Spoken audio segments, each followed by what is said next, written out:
as I was learning more and more about what you should do, I was doing all the right things. I just didn't know why. Last 5 deals I've done, I would buy them quote unquote cash or whatever it is. Even if I put only like 200 grand down to buy this apartment building I just bought, I don't have 200 grand laying around, but I had them on loans or my HELOCs. And so I like pooled all my money together, used it. Then once you bump the rents and I refied out, I pulled 100% of that out, plus like 40 or 50 grand on top of it. So I did that the last 5 deals I did for the last like 3 or 4 single families in my last apartment complex. So I'm like, how did I scale like this? And it's because I have $0 in all of these deals and I'm really good at operating. And like I said, I want to stay in my lane and keep doing what I'm doing. I don't want to lose focus and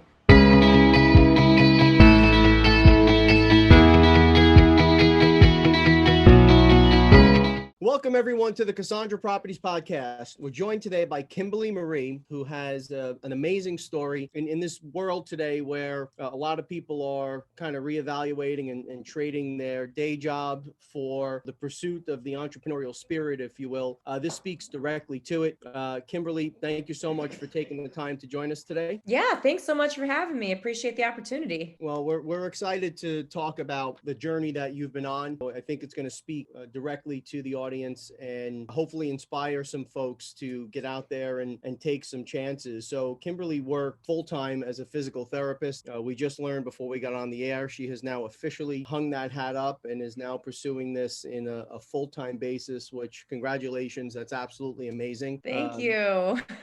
I think it'd be a cool story, for the audience to get a little context if we can kind of take it back and just explain. I think you were born and raised in Chicago, right? I was, yes, Northwest Burbs of Chicago. And you ended up focusing your career now. You're in the downtown Indianapolis market and you've got like kind of a crazy wide berth. And remind me a lot of what we've done here. I mean, you're involved in a lot of different things. As you grew up, was there a passion for real estate? Was there any influences that brought you to the world of real estate, or did this happen organically? Yeah, so I did have my uncle on my mom's side and then my grandma on my mom's side who was in real estate, but I never thought I would get into it by any means. I got into it later in life after I bought my first primary residence downtown Indy. It was after I graduated. I thought it was the adult thing to do when you're 24 years old and don't know what your next step's going to be, is just to buy a primary residence. So I was just in the right place at the right time. I've always had an entrepreneurial mind. So I just kind of started flipping homes in the neighborhood that I purchased in. It just kind of like happened one thing after another. I originally decided to go back to school to get my doctorate degree.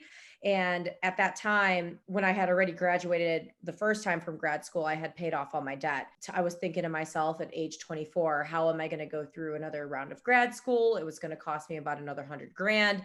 So that's why I decided to start flipping homes. And then from there, I just kept doing goals audits for myself as the years went on.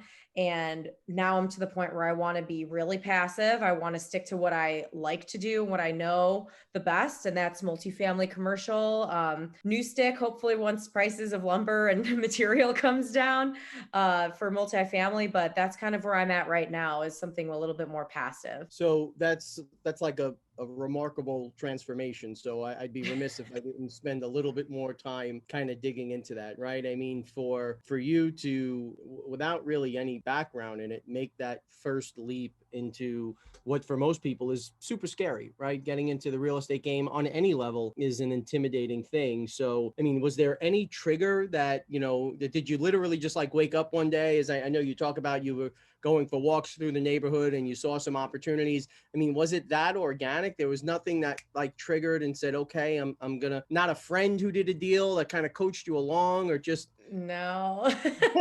The thing is, like I said, I've always had an entrepreneurial brain. So my first business was a fitness business. I was a trainer. I would do diet plans for people as I was in physical therapy school. So I've always kind of had the hustle. I never really was meant to be a W-2 employee, and I knew that. I just never knew what avenue it was going to be to get me to financial freedom.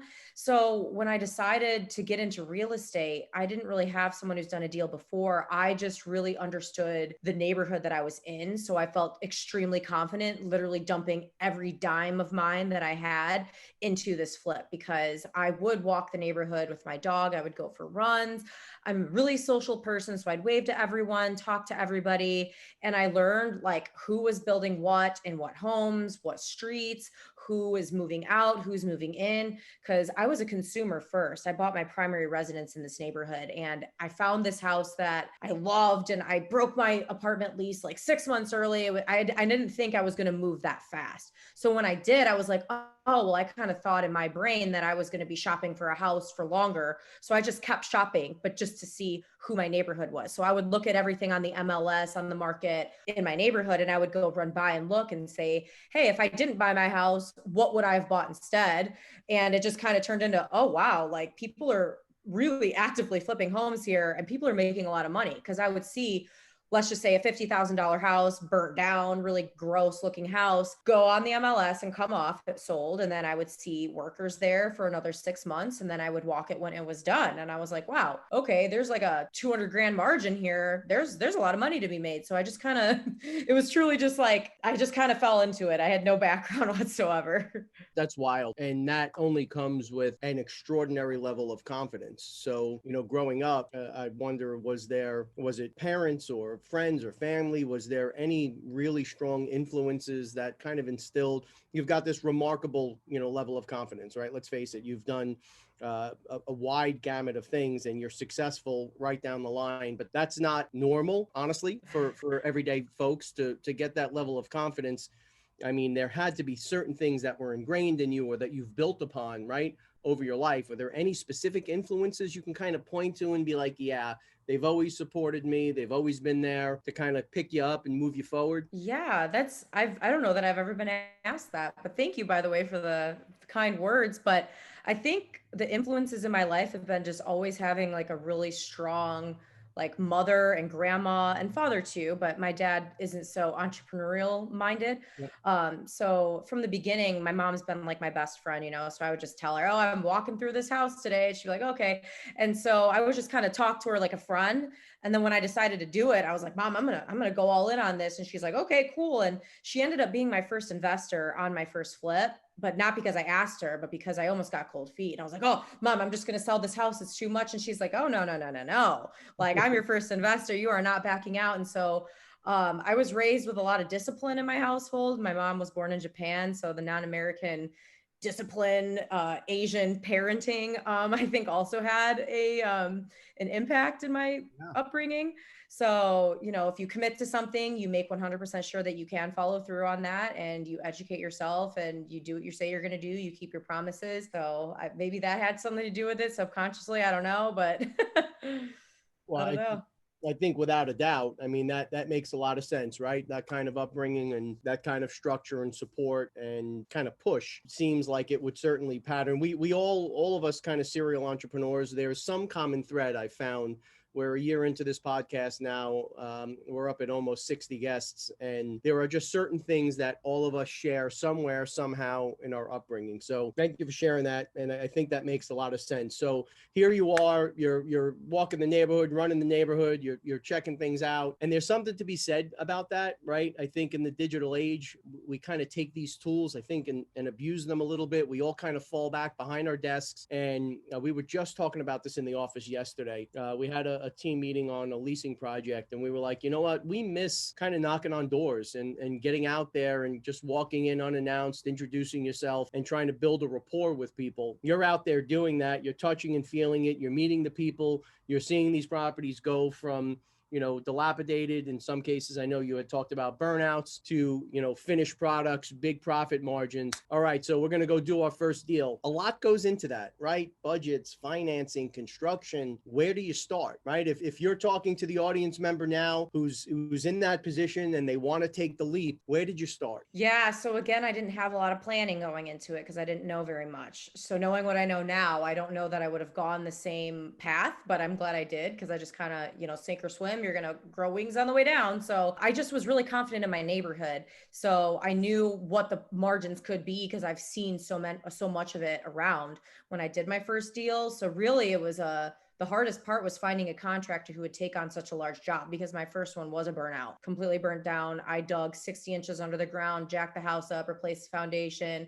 took the second story completely off, raised the roof 10 feet. So it was a pretty extensive job, and a lot of people had run away from it. And at the time, it was in a neighborhood that people wouldn't cross over, but there was no reason for it. I saw that because I was the one walking around, but other people were behind their computers looking at what everyone was talking about. Oh, don't go past State Street. And I was one block past State. And to me, there was no creek, there was no highway, there was no major landmark that was actually dividing State Street. It was just like, oh, no one goes over there because it's ghetto or whatever they want to say. But I knew that it was only a matter of time. So I had the confidence because I just saw what was going on. So after understanding the neighborhood and then just talking to different contractors, after a while, I realized what this home needed. So the first thing I did was replace the foundation. So then after that, then I was really looking for, okay, who can really take on this whole thing? So once I found that guy, it was pretty simple for me. I knew what my budget was to begin with. And at that time, like I said, my mom kind of went all in on me as well. So between her and I cashed out all my stocks and mutual funds and all that type of stuff and liquidated everything, put a HELOC on my house. And between the both of us doing those things, we were able to come up with the cash to do the first one. And we did really, really well. And so after that, it was really easy to scale that up. That's amazing. I mean, most people start with, what I call kind of a crash thing, like, spit and polish renovations where they're going in, they're touching some things up. Maybe they're putting in a new kitchen, but you're jacking up houses, raising new foundations. That's wild. Did you incorporate to do this? Did you set up like a GC entity, or you were just gripping it and ripping it? Yeah, pretty much grip it and rip it. I set up an LLC that was me and my mom, but I wasn't actually acting as the GC. Like when I found the guy who did the work for me, he was the GC. So he had pulling permits and dealing with variances in the city and all that type of stuff. He took care of that, not me. So you go in, you knock it out of the park, you're taking the time, and kudos to you for recognizing before you really had a solid background in real estate that absent that geographical boundary, because sometimes geographical boundaries do play a big role, be it as crazy as it is, train tracks, expressways, creeks, as you had mentioned, sometimes they do play a really big role in the comp sets, but other times it's just like you said, people behind a computer not understanding the flavor of the market. So you identify these things, you start moving forward, you knock the first one out of the park, you've got money in the bank, and now you start getting a taste for the fix and flip game, right? So now you're out, and from what I understand, you actually went and saw several properties that were available on the same block, and you took down most of the block. I did. So my very first flip that I did, that I sold, that I did really well on, it was, like I said, one street over the do not cross line that didn't exist. So when people would cross, I realized that people wouldn't cross because there was one or two houses that was making everybody look bad over there, that was causing all the problems and all the riffraff. So what did I do? And it just so happened that it was surrounding this house. So the next door neighbors were the problems. And so we literally knocked on the door or had to hunt them down between my broker and I to buy those. And so I kind of cherry picked the ones I wanted to buy. But then once they saw me over there all the time, the neighbors, they thought some big West Coast investor bought the house, and then they see me pull up and they're like, oh, it's her. And then I was over there a lot when I was still looking for a contractor. The foundation was done, but I was doing the demo myself because I couldn't find someone. I was like, well, I don't want to do nothing. I got the city on my butt about liens and orders to repair. So I was like, okay, well, I need to show them that work is being done. So I was in there with a crowbar. I have no tools, nothing. So they're like, oh, it's her. Like, so they kind of respected me for just going in there. So they saw me all the time. And a lot of the neighbors then were like, okay, hey, I'm looking to move. Do you want to buy my son's house? Do you want to buy my house? And so every single one of them was off the market, either direct to the person, or I had to, one guy, I had to hunt him down because his house was condemned by the health department, and found him in a motel on the west side of Indianapolis. But that was a little more difficult. But every other one, it was just from the neighbors. So Once I kind of knocked those out and bought them all, I was able to say to the future buyer of my houses that I was redoing completely new, hey, these look bad now, but this is the same owner, same developer. Here are the renderings, here's the drawings. These are going to be your neighbors. And I was able to sell them on the dream. And so now all of those houses are done and everyone's like, sweet, hey, she did exactly what she said she was going to do. And now everyone is over on this side of the side of the line. That's I mean, the insights for you are pretty remarkable, Kimberly. I have to tell you, we do a lot of that type of work here in Staten Island, which is a suburb of or a borough of New York City. And even some of the biggest and best hedge funds, you have to kind of walk them down a painful path to get them to understand that if you're going to make an investment, you do have to take down a larger geographical area. You do have to sell the dream. Producing the renderings and getting people to understand what your vision is again, for you to have those instincts are really are quite remarkable. So now you're involved in a bunch of different fix and flips. You're at this point, are you kind of refining the economic side? Are you starting to get into like targeted returns, or are you still kind of just going through it knowing that you're going to hit certain numbers at the end of the day because you knew the market so intimately? It was kind of, yeah, the second one, just kind of, hey, I know if I do this, this is what I'm going to make. But also, after my first couple, my goals had changed. It was a lot of work being on site every single day, making sure your contractors are doing what they said they're going to do, making sure the work is up to the standard that I wanted. So I actually started to pivot towards buy and hold single family at that time. So instead of me buying a house that's torn down or burnt down, making the neighborhood worse and needing to be rehabbed, I was just buying a house that, hey, you know what? I can just paint the walls and replace the floor, put a tenant in here and they're going to be happy. So my primary residence where that was in like right in the center of town. And so these other ones were about 7 blocks out. So I bought my very first rental on that same street that I lived on. So I knew that I was going to be renting to someone just like me. So I started just buying different rentals and just kind of scaling that up. And then I was able to, do the whole BRRRR thing. I would refinance, fix it up, pull my money out, and then I was funding my flips from there. But once I kind of got knowing what the flip was, I was like, this isn't really what I want to do. I want something more passive. So that's when I just kind of focused on, okay, I'm only going to buy single families and duplexes and rent them out and make them nice. And then from there, that's when I was like, why am I doing this much work for just a single family home? Why don't I just buy an apartment complex? And so that's gotten me to where I was now. I closed my first apartment complex in the beginning of 2019. And since then I've only done multifamily like that. You're again making a jump that some never make, and you made it pretty quickly, recognizing that the fix and flip game is amazing, and it does give you seed money to kind of take that next step up in class, right? So you now start transitioning to the BRRRR method: buy, renovate, rent, refinance. I forgot all of the acronyms, but the idea Yeah. is going in, you're buying it, and you're getting it up to rentable grade, if you will, putting a tenant in, refinancing it, cashing out your money plus some, and you're keeping the spread while you're building equity between your debt service and what the rental is. So you then graduated to larger complexes, again, remarkably fast. And are you now at a point where you're buying like stabilized stuff at like 10 caps, or are you still going in finding that building that needs a lot of work that you're buying at a discount, and you're still going in and fixing them up and then tenanting the asset? What's the model for you now? Well, present day, it constantly changes. So the very first property I bought already stabilized. I found it off the market again, bought it at a 10 cap and bumped the rents, refinanced 18 months later, pulled all my money out plus some. Uh, and really, I wanted to focus only on multifamily. That was a 23 unit property I did that with. And I didn't buy anything for the last 2 years until actually March of this year, where I bought my second multifamily, which was a 27 unit. That one was completely different. That one can fall over at any moment. I bought that, at a discount for where it is. It's right in the center of Indianapolis.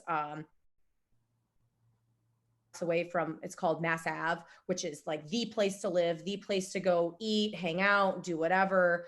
Um, it's so close to there, but it's a C minus building. It's really old. It's got galvanized pipes. the parapet wall could fall over at any moment, it looks like. So that one is going to be a challenge. I eventually do plan to completely renovate it, put about $2 million into this thing and make it gorgeous, brand new. But for right now, and this is new, right now, I'm just going to bump the rents because people were only paying $380 to $440 a month. And I just leased one a couple weeks ago at $750 to just show how off it was. Even for the condition of the building, it was still half what it should be. So if I bump all of those, even 25 out of the 27 to 650 to 750, I have a ton of equity. I can then go to the bank and say, hey, use my equity as my down payment, give me a $2 million loan, and they will do that. And so that right now is my plan. So I just need to make sure that whatever Band-Aid I need to put on this thing for the next year or two until I can kind of do that whole transition is what my plan is right now. So are you using brokers to source all these off-market deals, or are you sending letters out? Are you making phone calls, joining networking groups? I mean, how are you nailing all these off-market deals? I have an extremely good relationship with my broker, Corey. His name is Corey Gardner, Gardner Property Group. He has been with me literally since the beginning in 2016 with my single families. And as I've grown, he has also grown, and our goals are completely aligned, and he's a pro. So I don't really like to call people. I don't really like to hunt for the deal. I do, but I don't like doing it on the computer. I like going out and finding it and cherry picking, saying, I like that building, and that's the one I'm going to go for and find them that way. But as a broker, obviously, he's good on the phone. He has his systems in place. And so rather than me trying to wear all the hats, I'm totally fine with paying him well, treating him really, have him be my team member and say, hey, I am not going to let this guy go. So he can do the calling. He can bring me the deal. I don't care what he makes off of my deal. I worry about what I make. And so if I can treat him well and he can really truly be like the professional in doing that, and he's great at it, which he is, perfect. He can keep it. I don't need to call people. I don't need to do that. So every single one of them has been from my broker. So I'm extremely lucky. No, you're not lucky. You're smart, right? You recognize, well, seriously, like, we have a brokerage here. We've been around since 1989. We do a lot of the specialized stuff. We find the off-market deals. We've done everything from the 600 square foot, deli up to leases with Nike and $60 million deals with Goldman Sachs. Wow. There's people don't get that you get what you pay for, and not 100%. all brokers are created the same. So when you have a broker in a super hot market where, my dog can sell houses, that's one thing. But when you're doing what you're doing and you're trying to source deals and you're looking for things off market and you're looking to live in between that kind of spread, having the right broker is so important, right? Do what you do best and pay for the rest. And Exactly. that is lost though, Kim, on so many people. They don't understand that side of it. And everybody thinks that sourcing those deals and doing that other side of it is easy. And I can tell you Yeah, from personal experience, it's not. So again, exactly. kudos, for you having the instincts and understanding a rising tide should lift all ships, right? And if you're earning, others should earn, because that just continues. We have clients that I've been doing this full time for 25 years. Many of the clients I started with are still clients now. They've taken care of me. I've taken care of them. We've made lots of money together, and that's okay, right? That's the way it should be. So Exactly. you're growing and scaling like wicked fast. Are you raising additional funds? Is there more equity contributions, or is this all self-generated and, keeping it in the family? How are you bridging the gap? So far, I have not syndicated even once, but like I said, my largest building right now is 27 units, so it's not that big. I would like to learn how to syndicate, but I just don't really have a passion for that. I don't know, like I'm a really big like energy person and passion person. Like if I don't love what I'm doing, I feel like you really have to love it in order to be good at it, in order to like always want to do it. I mean, I'm working sometimes till 10:30, 11 at night. It's not because I have to, it's because I want to. I'm like so jazzed up about what I'm doing.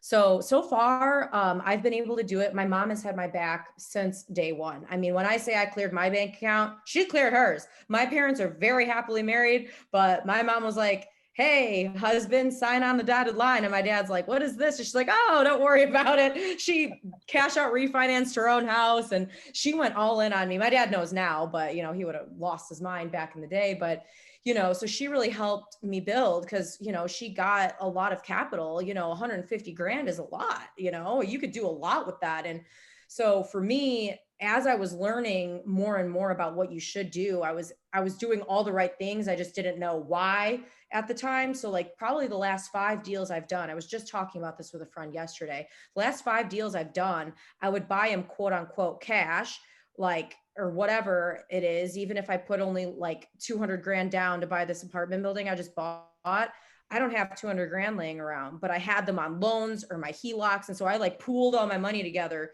used it.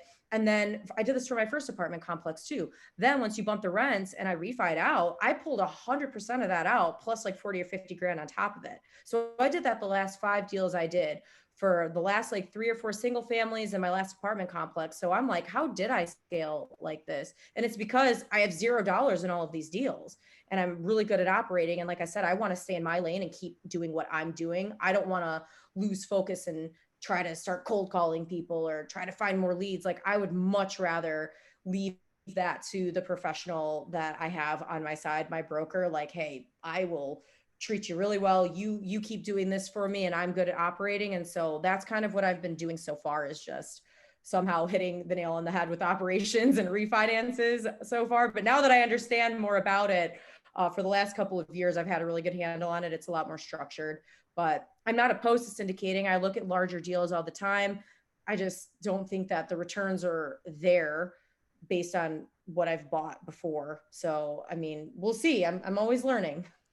So I want to move into the bigger picture stuff in a minute, but before I do, if you could talk to your younger self, I'm sure there were some rough patches, right? What advice would you give to, you know, to Kimberly when you're jumping into that first deal where you've got roof raises and foundations, all these different things, and the same way, what would you say to someone in the audience that's getting ready to start? If you could boil it down to a few sentences, what would your advice be?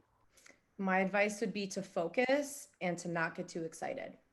Because when I now am looking at new people who are coming to me and saying, oh, like, oh, I want, you know, whatever. So I might help them find a deal. I might help them get into a deal, introduce them to my broker, and they do really well. Then they're like, oh my gosh, I just made all this money. I'm doing so well. I want to flip, or I want a wholesaler. I'm like, whoa, whoa, whoa, whoa, whoa, hold on. Like, let's come. What is your goals? Like, what do you want to do? Like, don't all of a sudden get super trigger happy and want to go do everything. And I feel like, now, I didn't go through that exact thing, but when I had a couple contractor issues in my past. And so one of the guys I was plus minus about hiring that I should not have hired, but I got so excited because in front of me, he got a phone call from someone that I knew. So I put down all my walls. I'm like, oh, you work with them? They're great. Oh my gosh, great. Take this burned down, completely condemned home and rebuild it for me. I mean, he's not a bad guy, but he just bit off way more than he can chew. He had great ambitions, but he could not do the job. And I did not screen him properly because I got too excited. I did really well in my first one. Oh my God, great. I'll give this to you. And so it's like, hey, stay focused. What are your goals? Go through what you know. Don't get too excited. That's what I would say. That is amazing. So goals was the next thing on my list. For me, I lost 10, 15 years like this because I was so busy being busy that I didn't focus on the bigger picture stuff and where I really wanted to be. Quite honestly, you know, I woke up 10, 15 years later, and don't get me wrong, we've had a lot of success here. We've been blessed, but it's not what I originally had kind of drawn up in my head. It wasn't what my real passion was, and it wasn't what my initial vision was. And I actually had to step back and ended up getting a business coach and then a mindset coach to get myself really focused. Could you speak a little bit about the importance of goals and being intentional? Oh yeah, 100%. Good for you for recognizing that and doing that, by the way, because that is so, so important. Because I see that a lot for people, you know, they just keep so busy one thing right after the other. And it's like, and especially in new people, they meet all these people in real estate, whether they're wholesaling, flipping, buy and hold. And there's so many different avenues that you can do. And as a new person, I noticed that everyone wants to say yes, yes, yes, yes, yes to everything without even thinking about what they want. Why do you want to get into real estate? I want to make money. Okay, great. What kind of money? Do you want passive income? Do you want a large lump sum? Like, so it's really important to get down to the root of why, because once you get there, like, oh, I want $1 million. Hey, great. You have $1 million in your bank account now. Imagine that. Now what? Like, what is it? Like, what is your why? And I think when I was 16 years old, I was in a really unique situation where I was around a lot of very, very well off and powerful people. And I grew up in a very, very middle class family. And when you're 16 and you see something like that, and it was 2008, and I was looking at everything, and in my brain, my whole world's crumbling down. My parents lost their job, everything is in shambles, really. And I was around a bunch of people that it wasn't even happening in their world. And I was like, wow. So that just gave me a lot of perspective as to like, what is important? Like who do I want to be? What do I want to provide? What do I want to accomplish?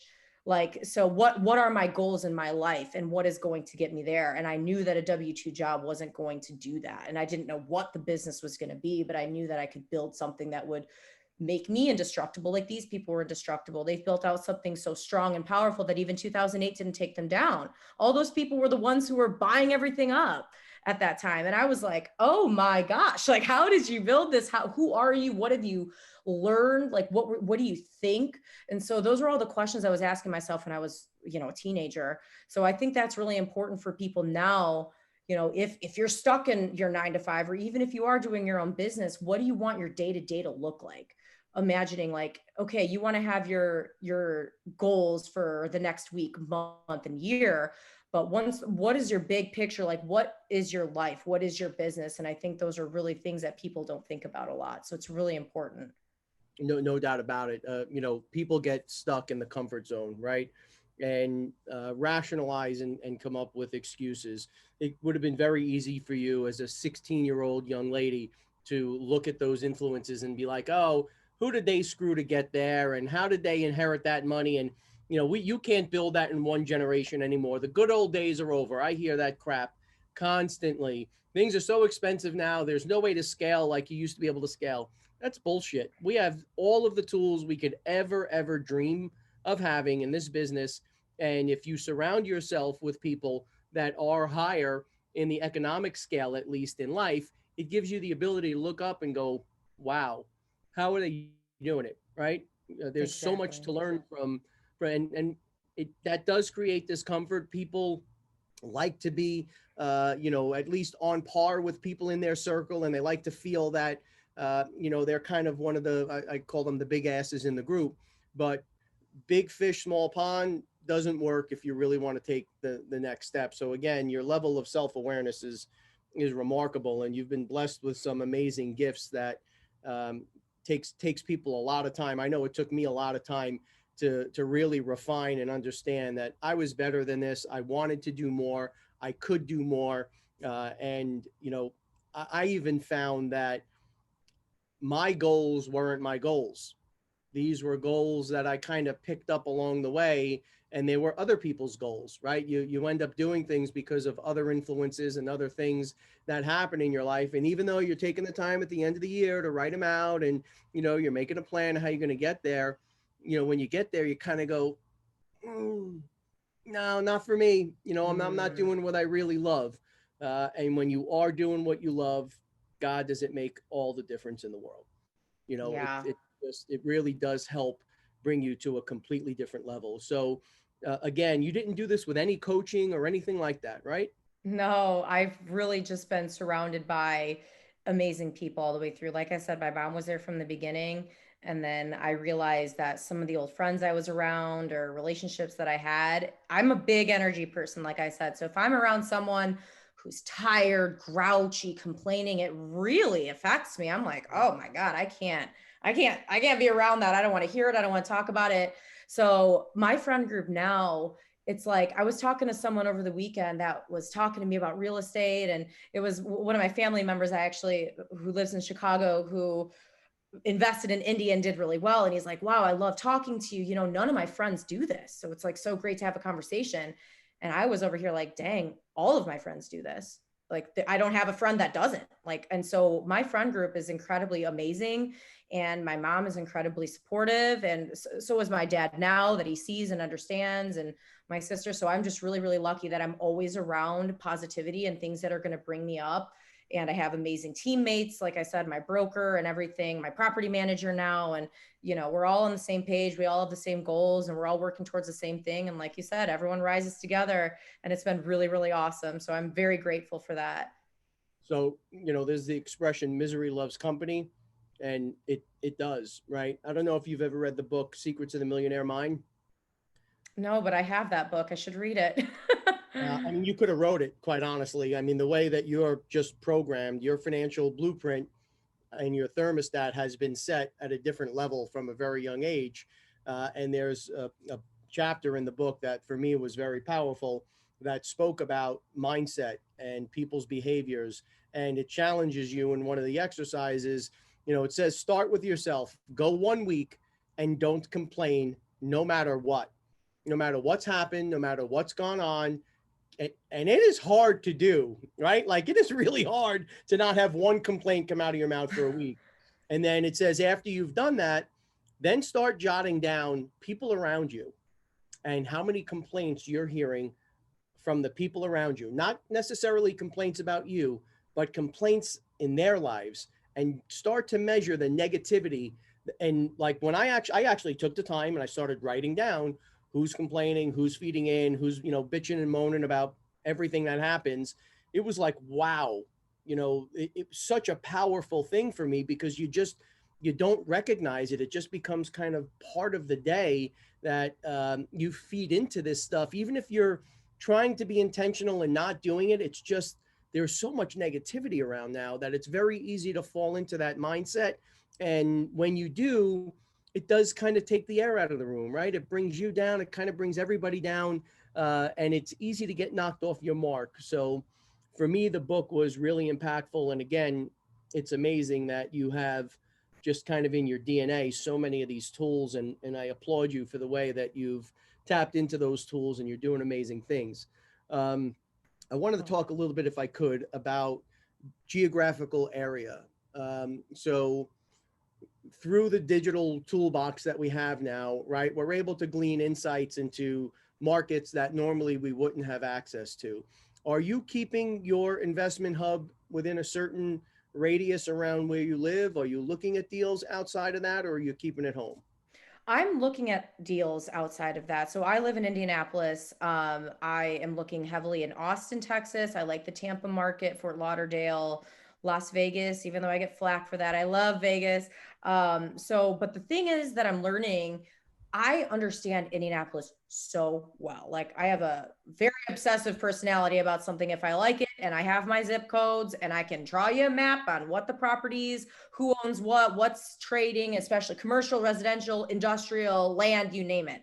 So I feel like when I'm looking at other things in other cities, I'm like, man, I really got to like move here for like a month and like meet some people. Like who are the heavy hitters in this area? Who is making the decisions? Who's the city? Like, what is the city doing? Where is the city allocating funds? I don't know any of that in Austin, for instance. And so to me, I have about 70 doors here in Indianapolis. Before I leave this market, I really would like to have like more than only 70. I'd like to have at least 100, 200, hopefully 500, because otherwise I think I'd be doing myself a really big disservice to leave. I mean, Indianapolis isn't glamorous. There's no palm trees or a beach or, a lake or anything. It's just very, very strong market. You got tech here, you have transit, you have everything here. So I think for me, every time I look at another market, the returns are very lukewarm. And this day and age, it's terrible returns because people are paying outrageous amounts for something that's C class, for instance, or not a great area or very limited growth, or they're selling something that they're selling it on like, hey, if you bump the rents, it's worth this. So you should pay me this now. And I'm like, what? No. Like, so I don't know. I want to stay in Indy and just look in Indy, but I'm always learning other markets. But the deals that come across my desk are, I'm sure 100 other eyes have seen it before it came to me versus in Indy. I know I'm one of the first seeing it. So just so happens that I'm just staying here and building here longer just because that's what I know. So, for again, tremendous instincts. The a challenge for us here is that legislatively, that is now like way up on our board. When we're doing a SWOT analysis, legislative threats and changes are really becoming difficult and really factor into a significant amount of the pro forma. Although a lot of the legislation is well intended and there's uh, best intentions in how they're trying to write the laws, the impacts are devastating on the investment side. Are you experiencing that over there in Indy? Has there been a huge shift to tenant protections and kind of a stripping of landlord rights, or you haven't experienced that there? No, Indiana is a very, very landlord friendly state. So I know New York is totally not, Illinois totally not. But yeah, Indiana is very landlord friendly, and so is Texas, so is Florida. So that is a major reason why I'm kind of sticking to those markets. I mean, at first, Chicago is where I was born and raised. My whole family is there. I love the city, has my heart forever. But when I look at the legislation there, it's like, oh my gosh, you don't own your property. Like someone else is going to make the rules for that property. You have rules on how much you can raise rent, on evictions. Like in Indiana, there's no rules on, I can bump the rent $1,000 if I want to. I know the moratorium was tough for a while, but in Indiana, I mean, it's very, very landlord friendly. So that's why I always encourage people to invest in Indianapolis or, anywhere in the Southeast, as I'm sure you've heard a lot of investors, Texas, like all those types of places are very, very, very landlord friendly. Yeah, there's been a very real exodus from New York. Yeah. There's a without a doubt a very conscious effort for um, investors to kind of step back, and they're doing two things. They're trading bricks in New York for bricks in other markets. And something we've been encouraging our big investors, and we started doing a couple of years ago, we're trading bricks for human capital. We're investing more and more in businesses. We're investing more and more in people. Again, this digital age has allowed us to tap into some amazing, dynamic people with great vision, focus, intention. And we're really enjoying watching those things kind of come to life in this market and in other markets. I mean, we've gone as far out as Las Cruces, New Mexico. We have a bunch of holdings out there now because the decentralization of real estate is very real. And it is happening. And in order to, the barrier of entry in New York is so damn high, to go out and to buy a 50 unit building, you're talking serious, serious wood. And, coming out of this pandemic, which is something I wanted to check in on you for with your portfolio. I mean, it was tough going in, but the rules here are so difficult with collection now that it's really tough to underwrite these deals. How did you perform through the pandemic? Most of your tenants, were they able to make it through, and did they pay the rent? And was it a fairly decent experience? Yeah, I'm so lucky. I didn't have any problems. Like I had one, so I self-manage my single family. I have about 10 doors of single family and the rest are multi. I had one single family that was like, "Hey, oh my gosh, like do you mind if I pay half now and then wait for half?" And so, but they were really forthcoming about it, and obviously I'm like, "You know what? Whatever you got to do, I'm here to work with you." And they ended up moving out at the end of it. So I was so lucky. And then one person broke their lease, but they paid the break lease fee. So I'm like, okay, like, they moved back home or whatever it was. So I had literally those two people. It was so lucky. Not lucky. That's good. That's Yeah. encouraging. Yeah. Seriously, you make your own luck. That's because you're passionate about what you're doing, and I'm a huge believer in you make your own luck. You're nailing it on every single level here. You're a remarkable success story. We were very excited to have this conversation with you. Um, Thank you know, you. where do you think? So first off, are you doing any like ground up multifamilies? That's something I'm kind of excited for as the next iteration for me. I've done a lot of building, but I want to do ground up multifamily. Is that next on the horizon for you? It is. We are in the entitlement process for a 37 unit ground up in my neighborhood, but decided recently within the last month, probably that I'm going to hold off on it because the price of materials right now is just ridiculous. And for 5 million under build, it's kind of a weird middle ground. A lot of the builders that we're talking to want 10 million plus, and for a 37 unit, I only have so much land, and can only go up 3 stories and all this stuff. And with the prices right now the way they are, the returns just aren't there. And it's not like I'm not doing anything with my capital otherwise. Like I got that 27 unit I'm redoing, I got all these other things going on, so I'm like, I'm just going to wait. I already own the land. It's got 2 houses right now that are cash flowing for me. I'm just going to sit down and wait. So I'm still networking with builders and everything. I think I've pretty much narrowed down who I'm going to work with for it, and just nailing down little things with the city. But right now I'm just going to wait. I mean, how about you? Are you still going forth really strong with it, or? Yeah, no, I mean, look, the entitlement process for us it's maddening. Like we're in an agency, and we're part of the fabric of the community here. We know everybody. We do the right project. We do the right deal. We're 3 years into an approval on one project now.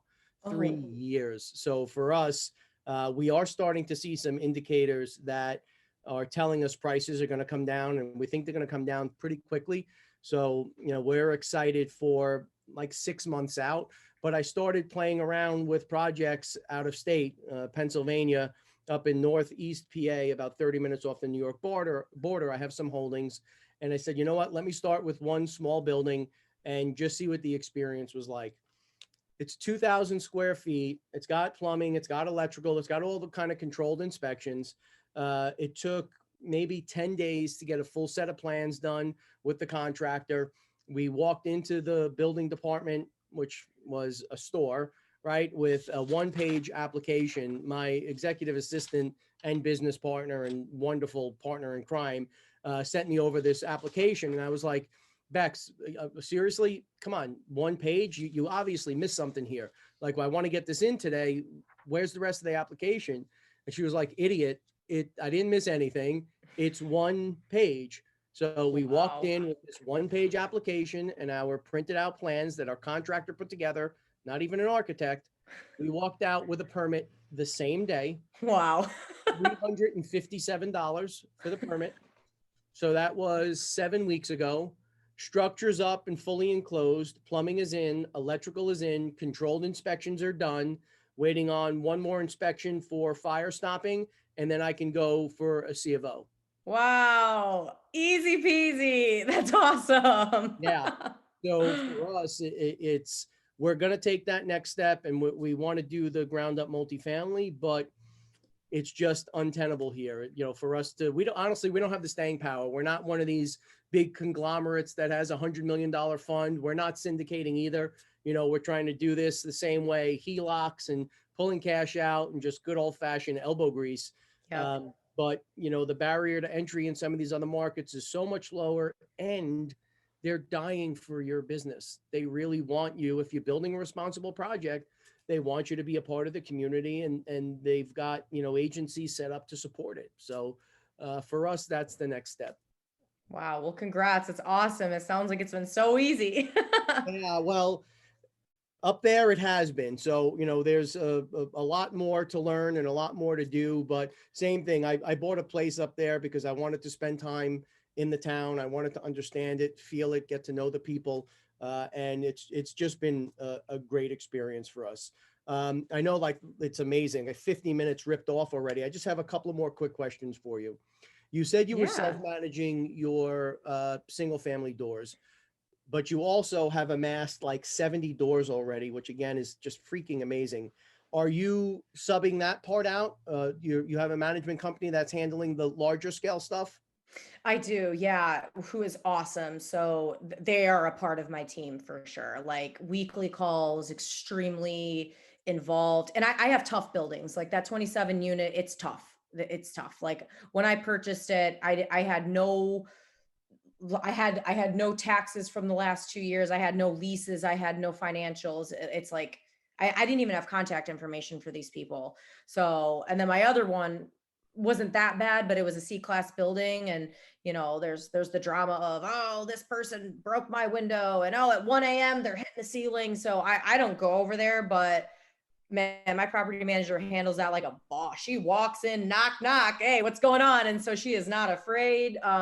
So yeah, I'm really, really lucky. That is her thing. Treat her well, never leave me, please. And we'll go from there. My single families that were all in my neighborhood, you know, it's like a block this way, a block that way from this very home I'm in. So they're a lot easier to handle.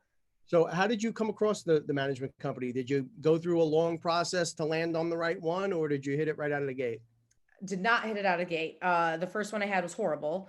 I'm pretty sure they were stealing money from me, but at this point, whatever, I don't care. I'm just glad to be done. But it was actually through my broker again, who was at this networking event and met someone who knew someone who referred him. So it was again through a connection with my broker. So it's nice to hear you're not perfect. So Kimberly actually didn't get one thing right in this whole thing, and she hit the wrong management company first. So you're Yes. human. That's good. Oh man. All right. So last question. Any thoughts about getting into the commercial game? Shopping centers, retail, office complexes, is that on the horizon for you? No, no, not those types of things, but mixed use, industrial, yes. I actually have an LOI out right now that I am supposed to be expecting a call within 30 minutes to see if it's accepted. Sounds like it's going to be. So that's mixed use. It's got storefront on the bottom, apartments on the top. I have a couple warehouse deals that I'm looking at as far as industrial goes. But I really like those types of buildings. But as far as storefronts, office space, I don't really get really jazzed up about that. I don't know, but mixed use industrial all day long. So maybe 18, 19 months ago, we wrote an article about this, and we were really bullish on the industrial sector, logistics, micro logistics. You're absolutely in the right spot. Congratulations on all of your success. This has been a wonderful chat. How do people find you? What are your channel tags? How do people find you on social?